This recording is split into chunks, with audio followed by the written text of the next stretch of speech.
Another Republican candidate hoping for a big showing in Iowa is former Arkansas Governor Asa Hutchinson. Now, Hutchinson missed out on the debate stage, but is taking his message directly to voters in the early voting states right now. And Asa Hutchinson joins us live tonight. Governor, thanks so much for speaking with us. Absolutely, Natasha. Great to be with you. I'm in Iowa right now. Had a great day campaigning, and will continue to do so. And Governor, let's get your take on the fourth Republican primary debate before we talk about Iowa. Who was the winner in your eyes, and who did not show up in the way they needed to on Wednesday? Well, I think it was a draw between three of the candidates, and then the one that was hurt the most was Vivek Ramaswamy. I think he performed poorly.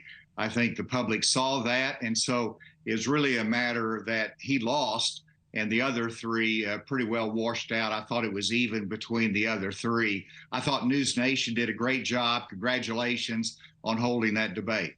We appreciate it. Thank you. And I know a question that drew one of the strongest reactions during the debate revolved around age limits for elected officials, in particular, of course, the presidency, and it led to this exchange. Let's take a listen together. Answer you just don't like you have your thing. You have your thing. No, I don't have my thing. We don't. He's the thing. Is he fit or isn't he? Do You're talking about him being 80 years old. It doesn't mean that somebody couldn't get elected. That's up to the people that Ron, is he fit or isn't he? Okay, so Trump is 77 years old. Biden is 81. You are 73, I believe, just turned 73 a few days ago. Happy birthday. But let me ask, what are your thoughts on a presidential age limit? Well, if you took those two candidates that are younger and were squabbling back and forth, let's have a little maturity. Now, the fact is that we've got two candidates, President Biden and former President Trump, that will be in their 80s during their term. I bring youthful vigor to the campaign, played basketball just the other day. So I don't think there has to be age limits, but age is a factor. And that's why the public's going to evaluate, do we really want those two that are going to be approaching 80 in the race and in the White House?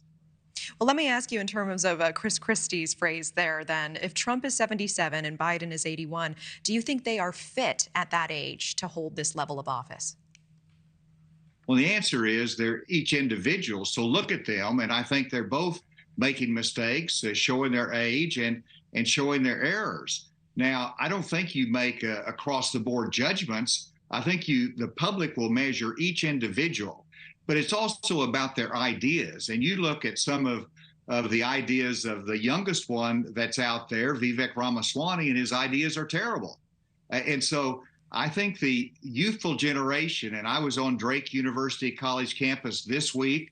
I met with young Republicans tonight, and you listen to them. They want us talking about the economy. They want us to talk about education. And that's what resonates with them. And anyone who's addressing those issues will get that youthful vote. Okay, Governor Hutchinson, it's good to see you. Thank you so much for joining us on the show tonight. Thank you. Great to be with you. Thank you for watching. Go to newsnationnow.com to find NewsNation on your television provider. And don't forget to click the red subscribe button below to get more of NewsNation's fact-driven, unbiased coverage.